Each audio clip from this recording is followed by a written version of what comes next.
Friends students, భారతదేశంలో GST July 1, 2017లో ప్రవేశపెట్టబడింది.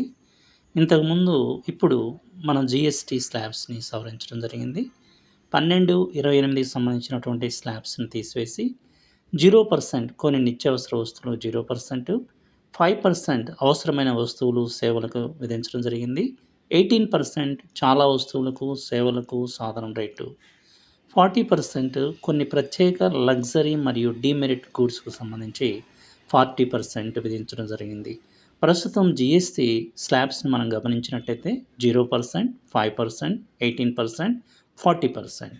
అయితే July 2026 GST వసూళ్లు భారతదేశంలో మనం గమనించినట్లయితే మొదటిగా మహారాష్ట్ర 32,210 కోట్లు, కర్ణాటక 13,854 కోట్లు, గుజరాత్ కూడా 12,000 చిల్లరతోటి మొదటి 3 స్థానాలు మనం గమనించినట్లయితే మహారాష్ట్ర, కర్ణాటక, గుజరాత్.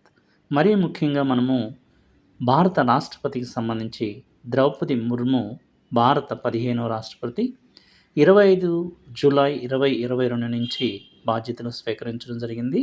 జన్మస్థానం మనం గమనించినట్టయితే ఉపర్బేడా గ్రామం, మయూర్భంజ్, ఒడిశా స్టేట్.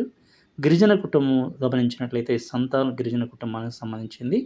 గతంలో జార్ఖండ్ గవర్నర్గా ద్రౌపది ముర్ము గారు పనిచేయడం జరిగింది. అయితే భారతదేశ తొలి గిరిజన మహిళా రాష్ట్రపతి ఎవరు అంటే ద్రౌపది ముర్ము. ఈమె జూలై 25, 2022న ఈ పదవిలో చేరారు. 15వ రాష్ట్రపతి.